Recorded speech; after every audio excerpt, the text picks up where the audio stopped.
We are making some Christmas cookies, and Karen Doster is here from the Wisconsin Milk Marketing Board. Good morning, happy holidays. Good morning, happy holidays to you. Is your daughter coming home soon? She is next week and can hardly wait. I know. For people who have family members who are in college or work out of state, I think the holidays, I'm learning this for the first time. I've never had that happen before. Yeah, that's right. It's going to be extra special this year, that's for sure. My son Riley gets done with college on Friday, so is his last exam. Right. So time to bake some cookies, yes. to get, you know, the visitors coming. It's nice to have Christmas cookies around, and I'm always looking for new, fun, different Christmas cookie recipes, you know? And so am I too, and every year the Wisconsin Milk Marketing Board puts together some great cookie recipes, of course, featuring different Wisconsin dairy products, but especially butter, because butter really, pure natural butter really makes it tender, makes it taste great, just no substitute. So we have some butter, and we have a blog this year at butterisbold.com, okay, and on there is every day there's a new cookie recipe, all the way from November 23rd all the way until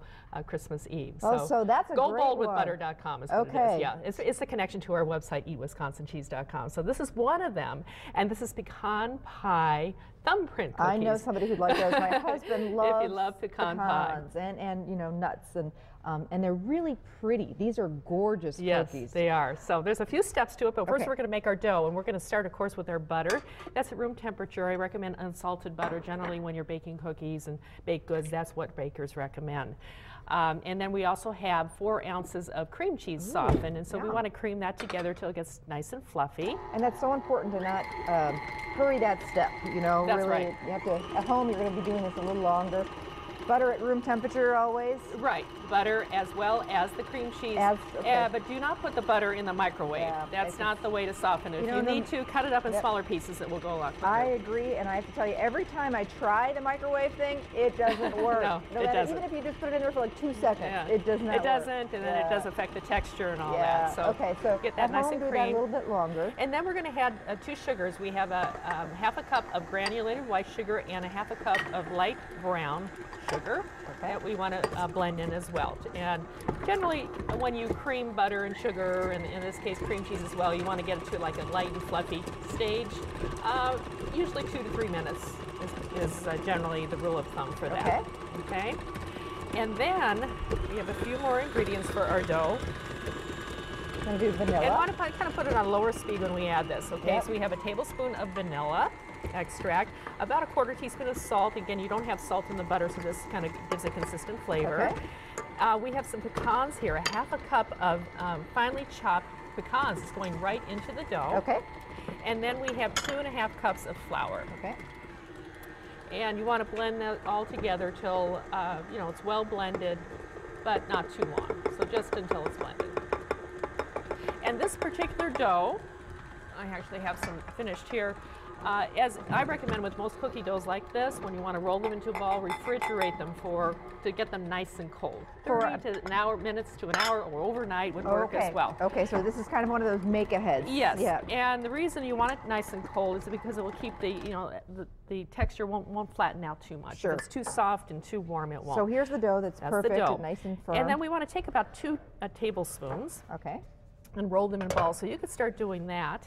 And in the meantime, I'm going to get the filling going. And this is the filling that's going to go in the middle of the cookie, okay? So real simply, I have a 1/4 cup of melted butter. To that, I'm going to add some corn syrup here, about a 1/4 cup. And we're doing this on parchment paper, which is, you know, when you're doing cookies, it just makes it so much easier and clean-up's a breeze. And I think they bake a little better too on that paper. Oh, I do too. I love parchment paper. I'm also adding an egg yolk, a little bit of vanilla, pinch of salt, about a 1/4 cup of granulated sugar, and we're going to kind of whisk that all together. So this is kind of just a kind of a pecan filling that's going to go in the middle of the cookie.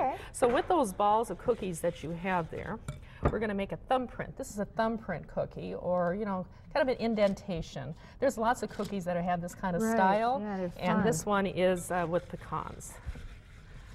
So that is your filling. So that's your filling there. And then what we're going to do is fill the center of that. Now, your oven is also at 350 degrees. Okay.